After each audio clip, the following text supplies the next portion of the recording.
Today we're going to make a sour cream pound cake. This is a recipe that was passed down to Dottie from her aunt. But it came from a book or something somewhere. But this is how recipes are done. Mise en place for the recipe. First we need a stand mixer with a paddle attachment. If you don't have that, you can use a hand mixer or a whisk if that's what you want to do. A balloon whip. A 10-inch tube pan.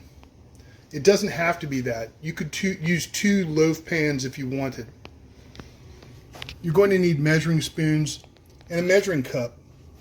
And also, I use this ladle style scoop because you don't want to pack your flour. This is an important tip. Don't pack that thing full of flour and level it. Scoop your flour into the cup and then level it. That way you know you're not getting too much flour. A cake board, a cooling rack, and a cake stand. For our ingredients, salted butter, and these are Elgin style sticks that I've cut into 2 tablespoon increments.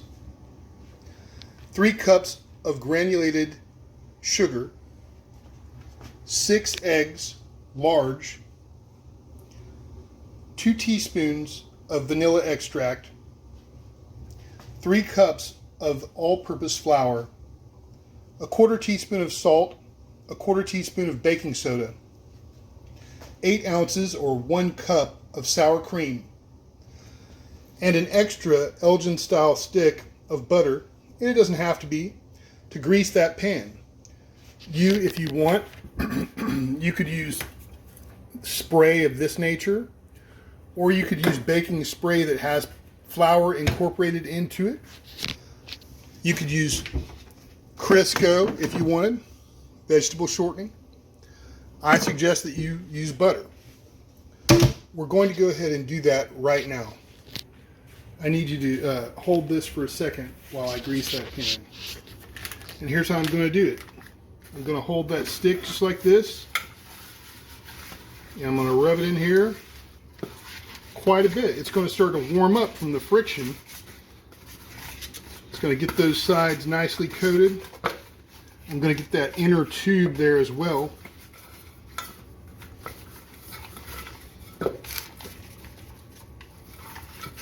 And I'm going to get the bottom. And then I'm going to put some parchment paper in the bottom of this and put a little more butter on top of that. The parchment paper. I should have mentioned this in the mise en place. What I found is easiest, you can fold this thing into quarters and you can mess around with it that way. I find it's just easiest to cut it out just like this.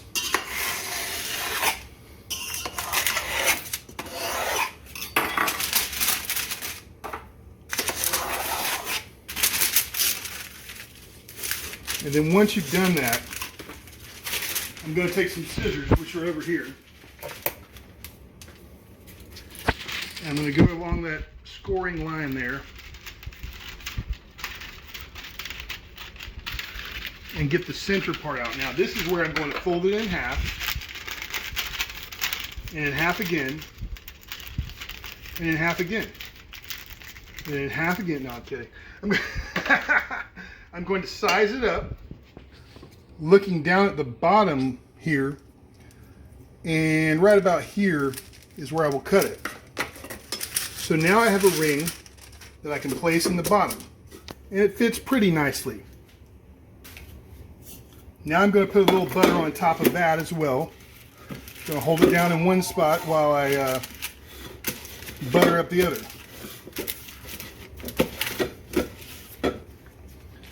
So now we're done with that butter for now. And we have our parchment paper in there. I'm just going to flatten it out a little bit. And I'm going to wipe my hands off. So I'm going to go ahead and take this vanilla and dump it in the eggs. It was only there for you to see it. I'm going to take this 1/4 teaspoon of salt, 1/4 teaspoon of baking soda, and dump it in the flour. That also was just there for you to see it. I'm going to use the balloon whip to just incorporate that into the flour.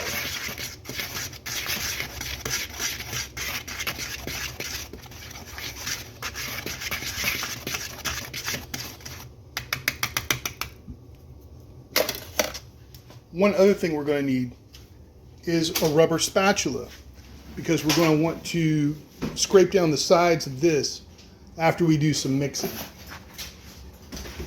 So we're going to start by putting the butter in there, and all of these things have been allowed to warm up or cool down to room temperature, in this case warming up. So we're going to lock our mixer, we're going to turn it on. I'm just going to soften that up a little bit. I've got it on about 6 there. Now I'm going to unlock it. I'm going to put in all of our sugar.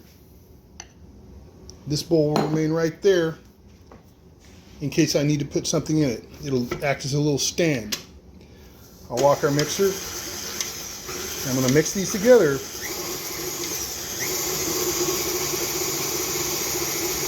I'm looking for them to get pale and fluffy and blended together in a way that we call creaming.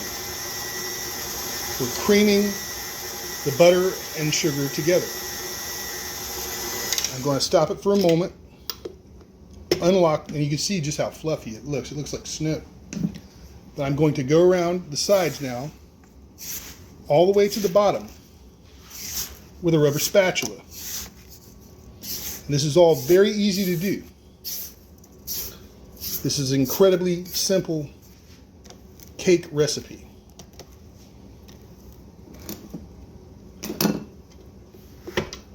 We're locking that in place. We're going to let that happen for a few minutes. Maybe not a few minutes, but for a little while. And while that's happening, we're going to preheat our oven to 325. And we're going to make sure that the rack isn't way up high. It's down where it should be in the middle. Sometimes we make pizzas and we put the rack way up high, as close as we can get it to the top.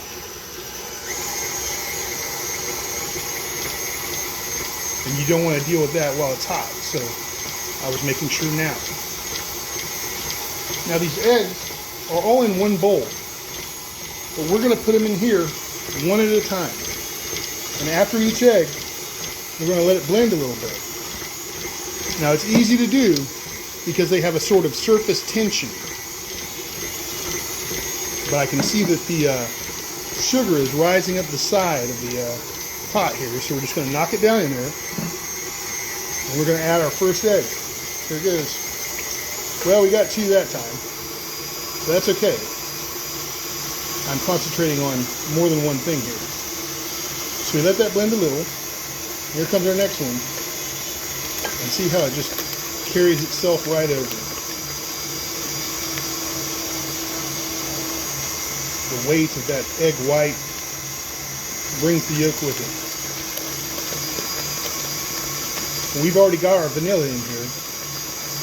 And you're not stuck putting 2 teaspoons of vanilla. You can put a little more if you want.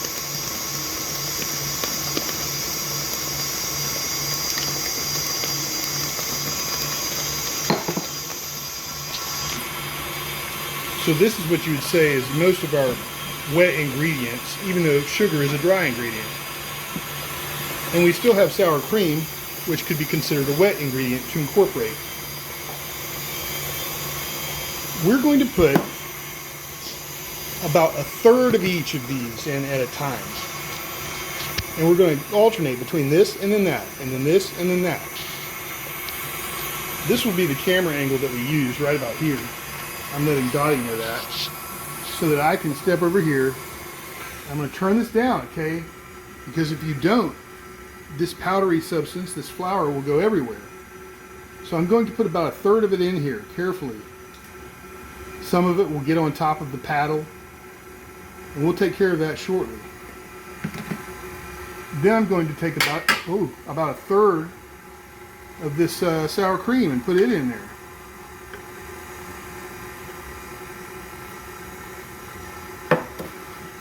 Now, turn this up a little bit. After the powdery part has blended in, I can go ahead and turn it up a little bit. Put a little more in there. I guess I can have it going a little bit. Now about half of what's left of the flour will go in. And about half of what's left of the sour cream will go in.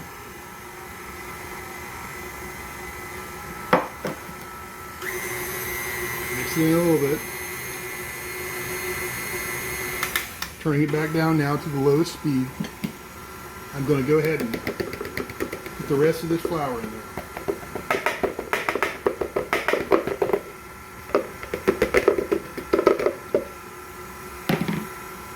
You should really always remove your jewelry when you cook, especially if you're using a deadly machine like this. You can rip your finger right off. So now I'm going to put in the remainder of the sour cream.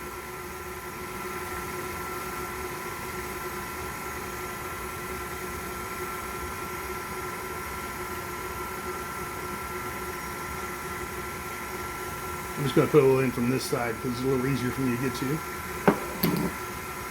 I'm going to turn this off for a moment and unlock it.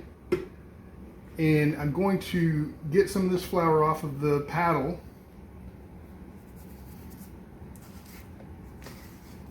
And I'm going to scrape down the sides. And I'm going to scrape them down all the way to the bottom.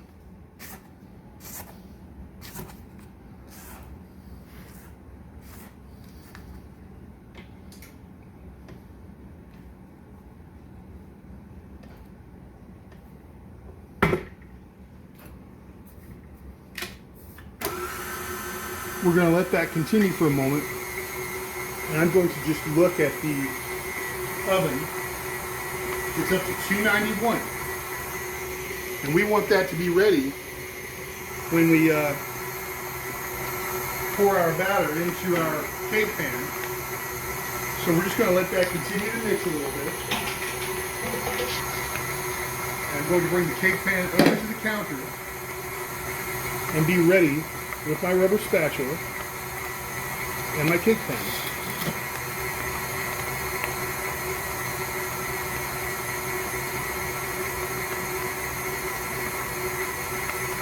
It could not have hurt to go ahead and start the preheating a little earlier.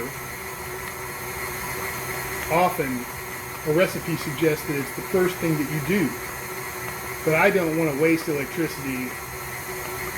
So, I'm going to stop this. I'm going to raise the paddle. And by the time I get this in the pan, I believe that the oven will be ready for me to put this in there. And it's so close, it doesn't really matter.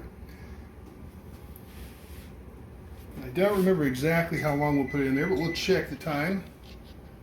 Where's your phone, honey? Okay.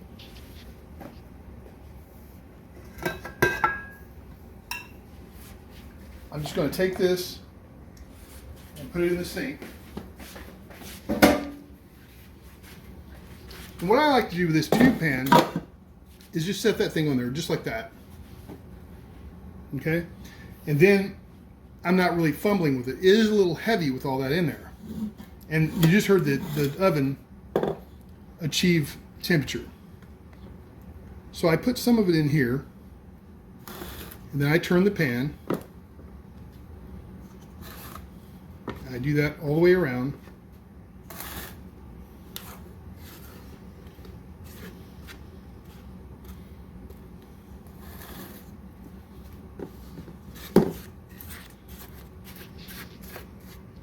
It's nice and light now.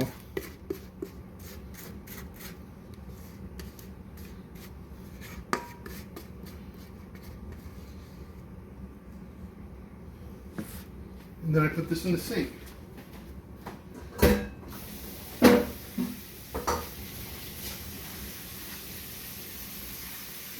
This part, without trying to get it too far up on the sides or anything, I try to level this a little bit. And at this point, I'm just going to use my finger. I don't want to use the side of the pan. I use my finger to scrape this down in there and get as much of this in there as I can.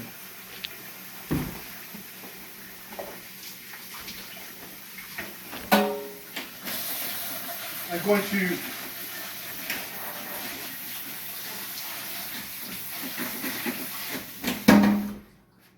going to immediately rinse this tool off because I don't want to leave it soaking because it has a wooden handle and it will split.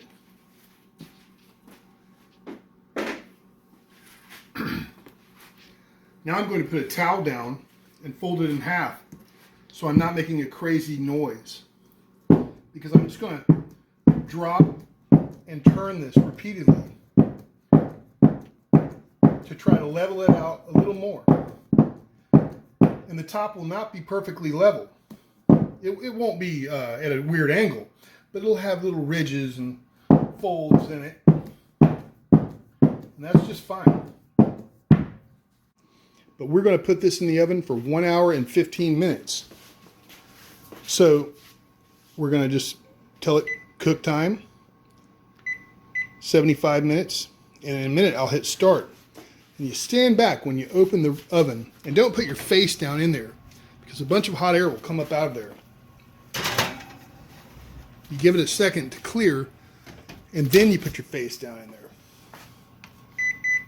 Okay, so it doesn't like that. Now it's doing it. It changed it from 75 minutes to 1 hour and 15 minutes. And when this thing's ready, we'll show you how to remove it from the pan, how to put it on the cooling rack, and later how to eat it. Now it's been 1 hour and 15 minutes. Dottie's about to take the cake out of the oven, and it's going to just sit on the counter. We have a cooling rack here. We're going to set the pan right here on the cooling rack for a good 20-30 minutes before we ever even try to remove the cake from the pan. And then we'll let it cool thoroughly after that on the cooling rack once it's out of the pan. And at that point, it can be moved to the cake board and sliced and served. And we'll show you about that when it happens. But right now, it's just 3, 2, 1, and you move your face out of the way, let the heat escape, and then you can put your face down in there. Yeah, jiggle it a little bit, make sure it looks okay. It looks okay. It's doesn't look liquidy, in other words. When you move it, it doesn't make little waves. If it did, you need to put it in there a little bit longer. Yeah, it looks good.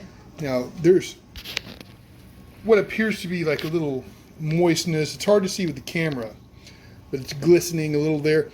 This is just sugar that's going to, it's interesting the texture it makes. I don't know how to explain it. It makes a little crustiness there. It's very good. So when it does come time to remove this, we're going to be going around it with an implement here and here. And then of course the very bottom has our parchment paper, so that part's not an issue. But we're going to separate it from the sides and from the center tube. And at that point, we'll put a plate over it and invert it. And then we'll put it back on the rack by re-inverting it. So we're going to let this cool for 20 or 30 minutes, and then we'll do that part of the process. It's been 45 minutes. This cake is cool now. I can hold it like this without an issue. It feels warm, but it's absolutely not hot. This is a non-stick pan. Excuse me. This is not a non-stick pan. You would never touch your non-stick pan with metal. Never do that, ever. But this is not a non-stick pan. I'm going to use this spatula to go around the edges here, just like this.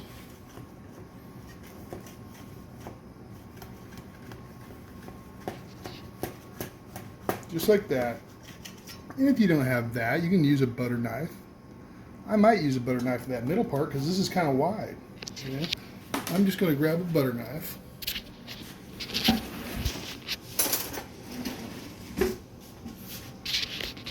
And do the middle part now. I'm just separating the cake from the middle there. That's all I'm doing here.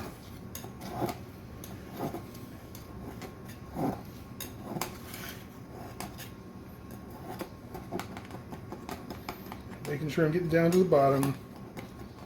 I'm being careful not to destroy the thing. Now I have a plate that's as big as the pan. So I'm just going to take that and turn it over, just like that. Sound like Tommy Cooper there, just like that. And there you go. Now I'm going to remove this piece of paper, and you can eat this as a special treat, or you can give it to the kids to lick, whatever you want. Don't do that. That's it. That's just throw it away. Put it in the trash. Yeah, I'm sure it's trash. Okay, so now I'm going to invert this again. The way I'm going to do that is I'm going to put the cooling rack right there on it. I'm going to put my hand below it, and I'm going to turn it over. And I'm going to remove the cake. And now we're going to let that cool completely. Or at least that's the theory, if you can. But you're likely to cut right into it at this point. But we're going to let it cool at least for another hour. Oh, yeah. Look at her. She's like, no way. Yeah. We're going to let it truly cool, and then we'll show you how to eat it.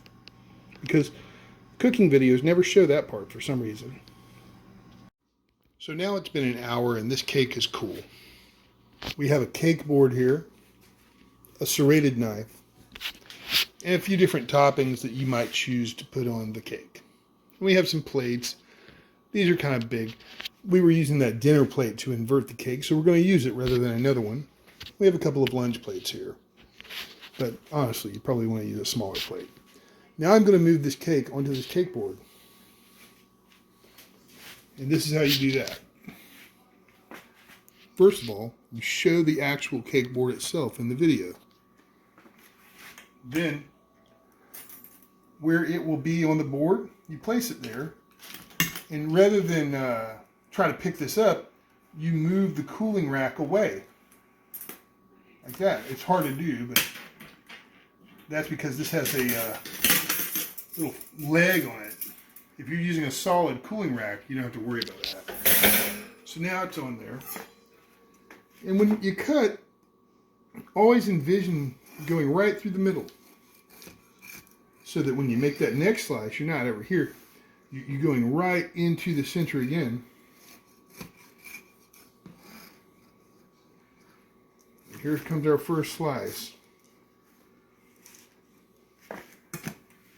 There it is.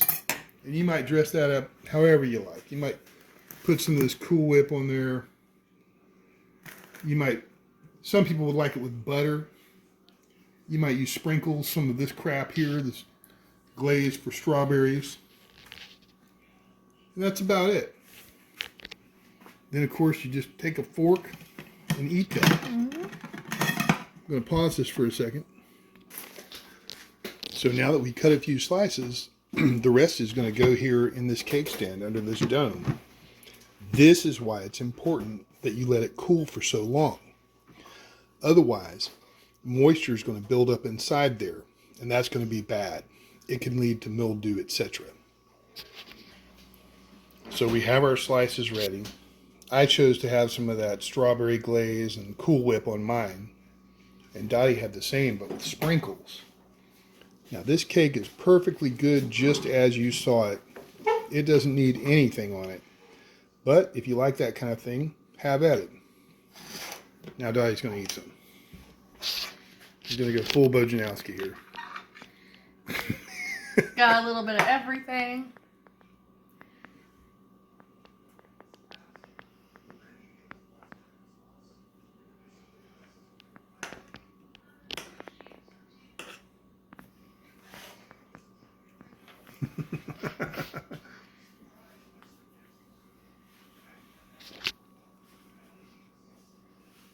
So there you have it. Tastes like childhood. There you go.